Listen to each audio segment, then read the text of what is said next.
तो हेलो प्यारे बच्चों, तो कैसे आप सब। मैं आशा करता हूँ कि आप सब ठीक होंगे और खूब मन लगाकर पढ़ाई कर रहे होंगे। तो आप लोग इसी जोश और जुनून के साथ पढ़ाई करते रहिए। तो चलिए लेकर आ गए हैं फिर से आप सभी के लिए एक नई वीडियो, एक नई क्लास की शुरुआत करने वाले हैं एक नई जोश और जुनून के साथ। क्या बात है कि आज इस वीडियो में आखिर हम लोग किस क्लास को शुरू करने वाले हैं। बात यहाँ है कि क्लास 10वीं के फिजिक्स लेसन 1 की शुरुआत करने वाले हम लोग, जिसका नाम है प्रकाश, लाइट। आपको भारतीय भवन में मतलब जो देखने को मिल जाएगा, यानी कि जो आपका एनसीईआरटी बुक है, एनसीईआरटी बुक जो सरकारी किताब होते हैं उसमें देखने को मिल जाएगा। जो क्या बोलते हैं, जो प्रकाश लेसन है ना, जो लाइट लेसन है, उसको लाइट ही मिलेगा, यानी कि इक्वल प्रकाश मिलेगा। और एक ही लेसन में दोनों बांटा, मतलब एक ही लेसन में दोनों दोनों पढ़ाया जाता है, प्रकाश का परिवर्तन भी और प्रकाश का अपवर्तन भी। और इस तरह से जो एनसीईआरटी बुक है, इसके जितने भी रेफरेंस बुक है, जैसे भारतीय वन हो गया या आलोक प्रकाशन हो गया, इन सभी बुकों में प्रकाश जो अथी है, जो क्या बोलते हैं, जो प्रकाश लेसन है, इसको बांट दिया गया है 2 भागों में। एक प्रकाश का परावर्तन और दूसरा प्रकाश का अपरावर्तन। और प्रकाश का परावर्तन पहला लेसन हो गया, प्रकाश का अपरावर्तन दूसरा लेसन हो गया। ये बांटा इसलिए है क्योंकि क्या बोलते हैं ना, अगर बच्चा लोग एक ही लेसन को बहुत दिन तक पढ़ते रहते हैं ना, तो बोर हो जाते हैं, कहते हैं कितना बड़ा लेसन है ना, कितना बड़ा लेसन है। इसलिए इसको क्या बोलते हैं, 2 भागों में बांट दिया गया है, ताकि उसको लगे ना कि एक ही लेसन है। इसको लगे कि 2 लेसन है और अलग अलग करके पढ़ना है। और बात यह है कि दोनों में कुछ अलग अलग बातें हैं, लेकिन कुछ ना कुछ मिलती जुलती है, क्योंकि प्रकाश है ना, दोनों प्रकाश का ही भाग है ना, इसलिए बहुत सारी बातें मिलती है। लेकिन दोनों को अलग अलग बांट दिया गया, तो बच्चों को लगता है, क्या लगता है कि अलग अलग लेसन है, क्या बोलते हैं, फटाक से लेसन कम होता है और फिर से दूसरा लेसन शुरू कर दिया जाता है। तो बच्चों को इस तरह से दिमाग में घुसता है। और अगर एक ही प्रकाश लेसन रख दिया जाए तो क्या कर लगेगा बच्चों को, कितना लेंदी लेसन है, यहाँ से पूछेगा सवाल कि नहीं पूछेगा, पढ़ने का मन ही नहीं करेगा बच्चों को। यही बात है, इसलिए इसको 2 भागों में बांट दिया गया है रेफरेंस बुकों में। अब बात यहाँ है कि आज हम लोग शुरुआत करने वाले फिजिक्स का, ताकि फिजिक्स होता गया है। तो अब लोग मालूम होगा कि हम लोग पढ़े होंगे क्लास 9वीं में, क्योंकि जैसे हम लोग हाई स्कूल में प्रवेश करते हैं वैसे हम लोग जानते हैं कि क्या बोलते हैं कि साइंस जो होते हैं, हम लोग साइंस पढ़ते हैं। अभी तक तो साइंस पढ़ते रहते हैं, लेकिन जैसे ही हाई स्कूल में जाते हैं ना, तो क्या पढ़ने लगते हैं हम लोग, साइंस को पढ़ते हैं 3 भागों में। कितने भागों में बच्चों? 3 भागों में। पहला कौन सी है? फिजिक्स है, और दूसरा केमिस्ट्री, और तीसरा क्या है आपका? बायोलॉजी है। क्या है? बायोलॉजी। यानी कि इसमें 3 किताबों को पढ़ना होता है, फिजिक्स और दूसरा बायोलॉजी और दूसरा क्या है? केमिस्ट्री। ठीक है। अब बात है कि हम लोग पढ़ते हैं यहाँ पे लोग आप लोग कौन कौन सा विषय पढ़ाया जाएगा। तो पहला पढ़ाया जाएगा आपको, क्या बोलते हैं, फिजिक्स। क्या? फिजिक्स। और दूसरा मैथ। क्या? दूसरा मैथ। क्या पढ़ाया जाएगा? मैथ। यहाँ पे आपका फिजिक्स और मैथ सालों भर कराई जाएगी, अभी से लेकर सालों भर तक कराई जाएगी। और मैथ का वीडियो जैसे कि मालूम होगा कि देर के लिए अपलोड हो रहा है, और साइंस का भी आज से होना शुरू किया जाएगा। ठीक है ना। चलिए, इतना आपको मालूम हो गया होगा, इतना आपको बेसिक जानकारी था जो आपको बता दिए गए हैं। अब बात यहाँ है कि फिजिक्स क्या होता है, नहीं होता है। यहाँ पे लिख दिए हम फिजिक्स किससे कहते हैं ना, चल देख दिए हैं। बात है फिजिक्स का केंद्र की भौतिकी क्या होता है। तो भौतिकी विज्ञान की एक भाग है, यानी कि एक शाखा है। तो वही लिखेंगे कि फिजिक्स इज अ ब्रांच या फिर पार्ट ऑफ अ साइंस, यानी physics is a part of science, चाहे physics is a branch of science. इतना पूरा मालूम है कि जो विज्ञान है, जो भौतिकी है, वो विज्ञान की एक भाग है। अब बात है कि कैसा भाग है, नहीं भाग है, इसमें क्या पढ़ना होता है, नहीं पढ़ना होता है, अभी इसको इन सभी के बारे में जानेंगे। तो बात यहाँ है कि फिजिक्स किसे कहते हैं? विज्ञान की ऐसी शाखा जिसके अंतर्गत प्रकृति में घटने वाली घटनाओं के बारे में भी कहता है, उसे कहते हैं फिजिक्स। क्या? विज्ञान की वैसी शाखा जिसके अंतर्गत प्रकृति में घटने वाली घटनाओं के बारे में अध्ययन कहता है, उसे कहते हैं क्या? फिजिक्स, यानी कि भौतिकी। अब कहेंगे सर क्या समझा दिए, मानने चला। देखिए बात यह है कि विज्ञान की वह शाखा जिसके अंतर्गत प्रकृति में घटने वाली घटनाओं के बारे में अध्ययन करते हैं, उसे कहते हैं फिजिक्स।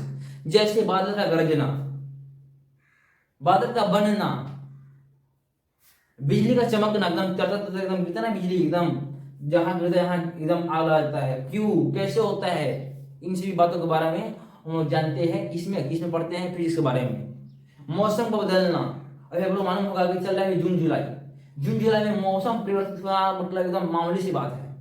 मालूम नहीं चलेगा कि कब धूप है कब छाव आ गया, यानी कब बादल बन गया और कब बरसात हो गया, ये मालूम नहीं चलता है। आखिर इस सब घटनाओं की किस कारण से होती है, इस सब पढ़ना करना को, इस सब घटनाओं किस कारण से बदलती है नहीं बदलती है, इस सब के बारे में लोग, अगर भूकंप आता है क्यों आता है नहीं आता है, इस घटनाओं के बारे में लोग अध्ययन करते हैं फिजिक्स में, यानी कि भौतिकी में।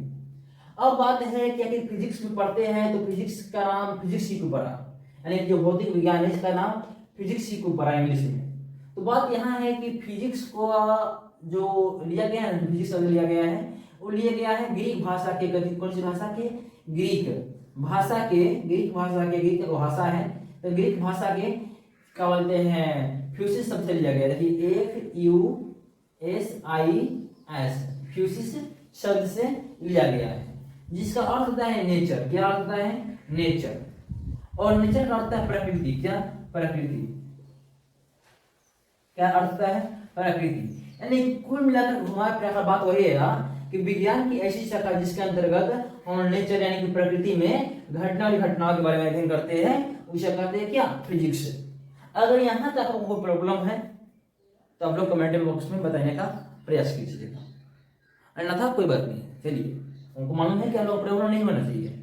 अगर कोई भी किसी प्रकार की समस्या आती है हमारे वीडियो में, चाहे हमें समझाने में या हमसे त्रुटि होती है, किसी प्रकार की गलती होती है, मिस्टेक होती है, तो आप लोग कमेंट बॉक्स में बताइएगा, ताकि हम उसे सुधारने का प्रयास करेंगे। ठीक है कि नहीं? चलिए ठीक है। अब बात है, इतना जान गए, अब फादर ऑफ फिजिक्स कौन सा है, यानी फादर कौन सा है फिजिक्स के, तो लोग माने हुए कि न्यूटन साहब। कौन सा, न्यूटन जी। जो न्यूटन जी हैं वो क्या है, फिजिक्स के पिता हैं, न्यूटन यानी कि आइजैक, इसका फुल नाम लीजिएगा तो फुल नाम है आइजैक न्यूटन। क्या, आइजैक न्यूटन, आइजैक न्यूटन कौन से दिया, आइजैक न्यूटन। एक क्या है, एक फिजिक्स के जो पिताजी है उनका नाम है आइजैक न्यूटन। इसको ध्यान में रखिएगा, क्योंकि कोई पूछता है कि who is the father of क्या बोलते हैं फिजिक्स, या विज्ञान के जनक कौन है, भले विज्ञान बोल रहे हैं, क्या बोलते हैं भौतिकी के जनक कौन है, तो आप लोग ध्यान रखिएगा भौतिकी जो जनक होते हैं वो कौन होते हैं, तो वो है आपका न्यूटन जी, यानी कि आइजैक न्यूटन। अब हम बात करेंगे, क्या बात करेंगे कि इतना कुछ जान ली है। अब बात यहाँ होता है, क्या होता है कि फिजिक्स का बारे में कुछ जान ली है। अब हम लोगों को पढ़ना है पहले लेसन आपका थी प्रकाश, प्रकाश का परिवर्तन बढ़ जाए। प्रकाश का परिवर्तन का मतलब, प्रकाश का मतलब लाइट, और प्रकाश का परिवर्तन का मतलब रिफ्लेक्शन ऑफ लाइट,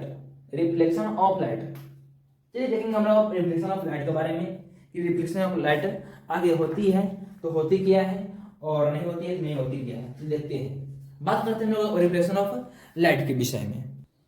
अब बात करने वाले हम लोग प्रकाश यानी कि लाइट, यानी कि लाइट होता क्या है, प्रकाश होता क्या है कि ना। तो क्या बोलते हैं, फिर से आगे नई ऊर्जा के साथ दिख रहा होगा, क्लास में नई ऊर्जा दिख रहा होगा ना। चलिए, क्या है कि प्रकाश, लाइट होती क्या है ना, लाइट होती क्या है, प्रकाश होती क्या है। तो देखिए, हम लोग जितने भी वस्तु को देखते हैं ना, वो प्रकाश के कारण ही देख पाते हैं। अगर यहाँ प्रकाश नहीं रहेगा, अंधेरा रहेगा, तो आप लोग पढ़ भी नहीं पाइएगा और हम पढ़ा भी नहीं पाएंगे। बिकॉज अंधेरा रहेगा तो हम देख ही नहीं पाएंगे, हम लिख ही नहीं पाएंगे, और अगर मान लीजिए देख भी लिए तो आप लोग को दिखाई नहीं देगा, तो फिर आप लोग पढ़ कैसे पाइएगा। तो यह प्रकाश का मतलब है, प्रकाश एक ऐसा बाहरी भौतिक कारक है, यानी कि एक बाहरी भौतिक कारक है जिसके कारण हम लोग, जिसके उपस्थिति के कारण हम लोग किसी वस्तु को देख पाते हैं। अगर अभी आप लोग हमें देख पा रहे हैं, या फिर क्या बोलते हैं बोर्ड को देख पा रहे हैं, तो यहाँ प्रकाश है, इसलिए आप लोग देख पा रहे हैं, यहाँ प्रकाश है। और प्रकाश के कारण क्या बोलते हैं, हमारा छाया जो है मोबाइल में भी बन रही है, इमेज बन रही है, या फिर बोले जाए चलचित्र बन रही है कि वीडियो बन रही है, और इससे हम लोग देखते हैं, है कि नहीं। चलिए, तो किसके कारण हो पाता है, प्रकाश के कारण ही हो पाता है। अगर प्रकाश नहीं रहेगा ना, अगर यहाँ पर अंधेरा रहेगा, तो हम लोग हम कुछ भी बोलेंगे, आवाज तो सुनाई देगा लेकिन वीडियो नहीं दिखाई देगा, अंधकार दिखाई देगा। तो ये बात है, ये हो गया प्रकाश। अब बात क्या है कि प्रकाश जो होती है, डेफिनेशन क्या, डेफिनेशन कि प्रकाश एक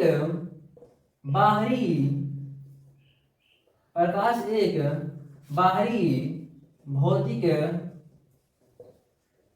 कारक है, बाहरी मतलब बाहरी भौतिक कारक है जिसके कारण हम किसी वस्तु को देख पाते हैं। क्या कर पाते हैं? देख पाते हैं।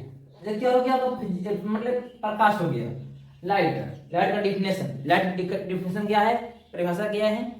तो प्रकाश वो बाह्य भौतिक कारण है या बाहरी भौतिक कारण है जिसके उपस्थिति के कारण हम किसी वस्तु को देख पाते हैं, यही बात है। अब बात क्या है, इसमें एक नोट रहेगा, एक नोट ध्यान रखिएगा कि प्रकाश एक प्रकार की ऊर्जा है। क्या है? एक प्रकार की ऊर्जा। अब बोलिएगा सर ऊर्जा कैसे है? हमें तो इसी ऊर्जा प्राप्त नहीं होती है, ऊर्जा कैसे है? तो हम देखिए कि प्रकाश ऊर्जा कैसे है। देखिए अगर आप लोग रात में बैठते होंगे ना सोने, मतलब पढ़ने, रात में अगर बैठते होंगे पढ़ने तो आप लोगों को आती होगी नींद, और दिन में बैठते होंगे पढ़ने तो आप लोगों को नहीं आती होंगी नींद, क्योंकि दिन में हमें ऊर्जा प्राप्त होता है, प्रकाश के कारण हमें ऊर्जा मिलती है, और ऊर्जा मिलती है तो लोग एकदम डट कर पढ़ाई करने लगते हैं। और बात किया जाए रात का, तो रात को तो प्रकाश रहते नहीं भाई, हम लोग बराटे प्रकाश का उपयोग करते हैं, यानी कि लाइट का उपयोग करते हैं, जो हम लोग खुद से बनाए हैं, जो हमारे वैज्ञानिक लोग बनाए हैं। तो क्या बोलते हैं, दिन में प्रकाश होता है, सूर्य का प्रकाश होता है जिसमें ऊर्जा होती है, इसलिए हम लोग पढ़ पाते हैं, जग पाते हैं।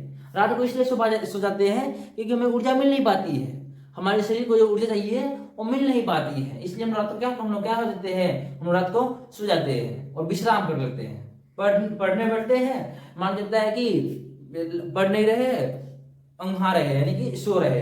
बात यहाँ है कि नहीं?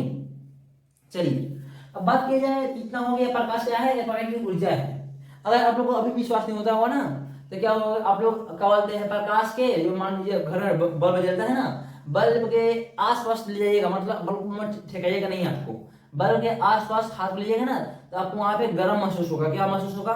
गर्म। और प्रकाश क्या होती है, धूप क्या होती है, गर्म होती है भाई, जिससे ऊर्जा मिलती है।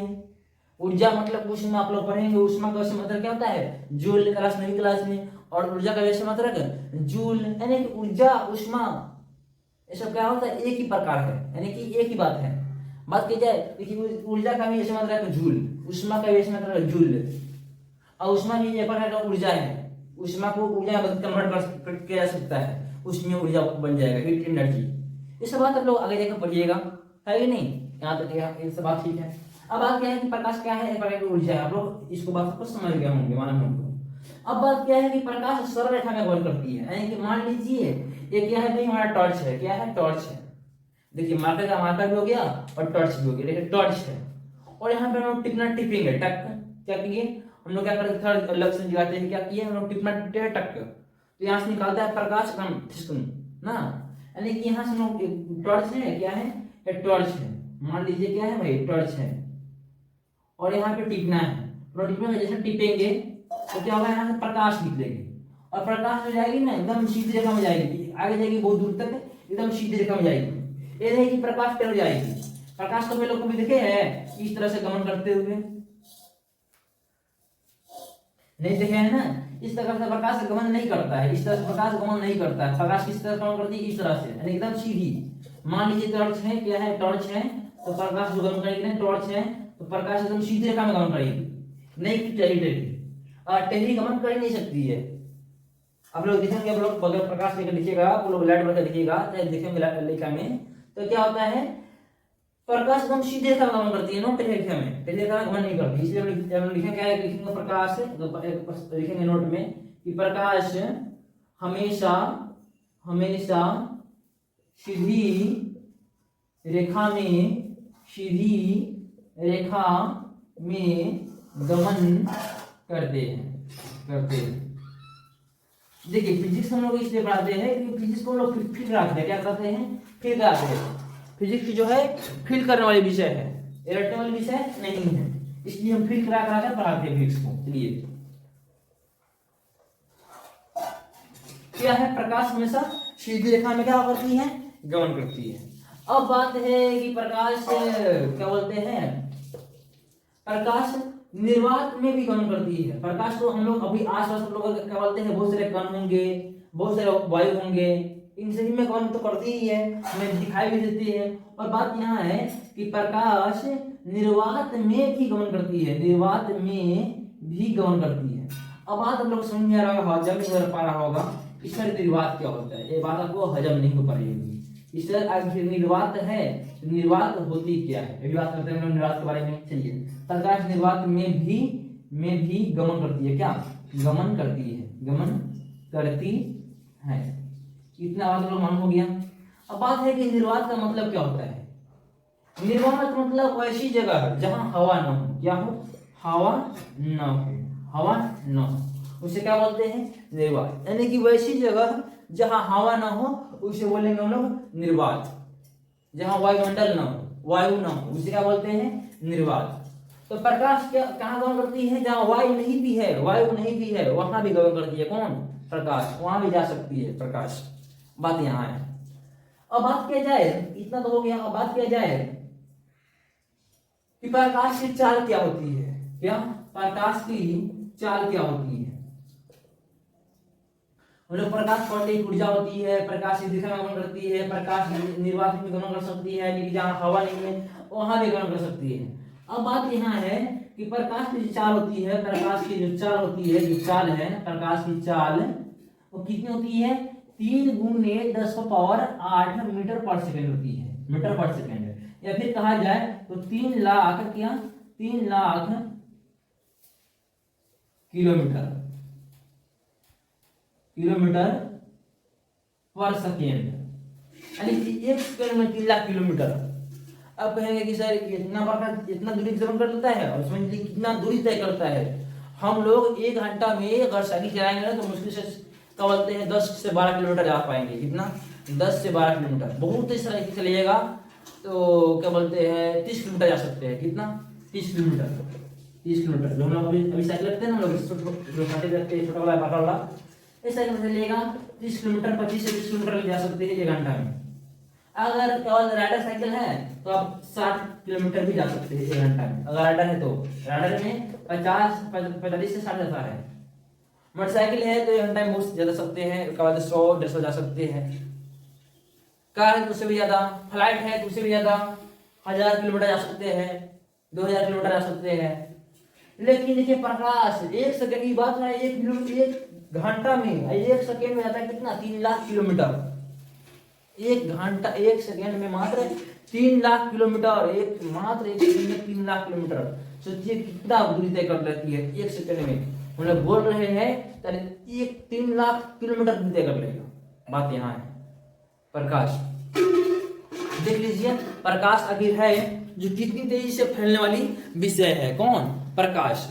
इतना आप लोगों को समझ में आ गया होगा, इतना आप लोग को मैं ऐसा करता हूं कि आप लोग को क्या होता है, इतना समझ में आ गया होगा। अब बात यह है कि जो प्रकाश है वो विद्युत चुंबकीय तरंग का उदाहरण है। क्या है, थोड़ा सी बात बताना है, एग्जाम से क्या बोलते हैं नोट्स में, इस बात को आप लोग नोट्स कर लीजिएगा। क्या कर लीजिएगा, नोट्स कर लीजिएगा, वीडियो को पॉज करके नोट्स कर लीजिएगा।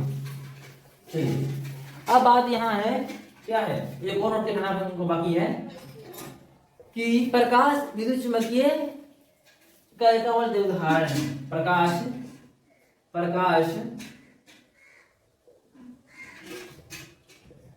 विद्युत क्या, प्रकाश एक विद्युत चुंबकीय तरंग है। क्या, विद्युत चुंबकीय तरंग है। यानी कि प्रकाश क्या है, विद्युत चुंबकीय तरंग है। इसमें तरंग भी निकलता है, वेव भी निकलता है, वेव का मतलब है तरंग, वेव भी निकलता है, तरंग निकलता है, जो हानिकारक हो सकती है। बहुत सारे प्रकाश ऐसे है, बहुत सारे लाइट ऐसे है कि आप उसके पास जाएंगे ना तो जल जाएंगे। जैसे सूर्य का प्रकाश हो गया, हम लोग बहुत दूर है उससे, और उसके पास जाएंगे ना तो लोग जल जाएंगे ना। इसलिए प्रकाश तरंग है, इसमें से एकदम तरंग निकलती है, तरंग है, एक प्रकार का तरंग है, वेव है, ठीक है ना। आगे चलते हैं, आगे क्या चलते हैं, आगे और नोट्स लिखते हैं। अब बात है कि हम लोग अभी रहते कहाँ है, पृथ्वी पर। तो बात कही जाए कि पृथ्वीवासियों के लिए सबसे बड़ा प्रकाश का जो स्रोत है वो कौन सा है, तो लिख लीजिएगा कि पृथ्वी वासियों के लिए, पृथ्वीवासियों के लिए मतलब हम लोगों के लिए, हम लोग पृथ्वीवास करते हैं ना अर्थ पर, तो बात वही है कि पृथ्वीवासियों के लिए, पृथ्वीवासियों के लिए प्रकाश का क्या, प्रकाश का सबसे बड़ा स्रोत, प्रकाश का सबसे बड़ा स्रोत क्या होता है, तो सूर्य होता है। क्या, सूर्य है। क्या है, सूर्य है, सन। क्या, सन, सूर्य है। इतना बात तो मान चला गया। अब बात यहाँ है क्या कि सूर्य है, सूर्य का प्रकाश को पृथ्वी पर आने में कितना समय लगता है, क्या, सूर्य के सन के प्रकाश को, सनलाइट यानी कि सूर्य के प्रकाश को पृथ्वी पर आने में, यानी कि अर्थ पर आने में इतना तो इंग्लिश हम लोग जानते होंगे ना, अर्थ पर आने में कितना समय लगता है, तो याद रखिएगा कि 8 मिनट 20 सेकंड लगता है। क्या, 8 मिनट 20 सेकंड लगता है, 20 सेकंड लगता है। इतना बात को आप लोग नोट कर लीजिएगा, इतना बात को आप लोग भारी भाजी से नोट कर लीजिएगा। और इतना लोग बात पढ़ लिए प्रकाश के बारे में, जो बेसिक जानकारी थी उन विषयों पर हम लोग चर्चा कर चुके हैं। अब बात यहाँ रहा कि प्रकाश के क्या बोलते हैं ना, पढ़ना है प्रकाश का विवर्तन। क्या पढ़ना है भी, हम लोग पढ़ेंगे प्रकाश का विवर्तन। फिर पढ़ेंगे लोग प्रकाश का स्रोत किसे कहते हैं, मतलब प्रकाश जो स्रोत होते हैं, प्रकाश स्रोत कितने प्रकार के होते हैं, इन सभी विषयों पर भी हम लोग बात करेंगे, लेकिन नेक्स्ट वीडियो में। क्योंकि लोग बहुत छोटा मतलब पाठ का वीडियो डालते हैं, अपलोड करते हैं, और हमारे बच्चे हमें पसंद भी करते हैं, लाइक भी करते हैं। तो आप लोग इसी तरह से हमें सपोर्ट करते रहिए। हम लोग मिलते हैं फिर नेक्स्ट वीडियो में, और हम भी आप लोगों को पूरे खुली तरह से सपोर्ट करते रहेंगे। चलिए मिलते हैं नेक्स्ट वीडियो में, तब तक जय हिंद दोस्तों। अगर वीडियो अच्छी लगी हो तो वीडियो को लाइक करना, और चैनल पे नए हो चैनल को सब्सक्राइब करना। चलिए मिलते हैं नेक्स्ट वीडियो में, तब तक के लिए जय हिंद दोस्तों, थैंक यू।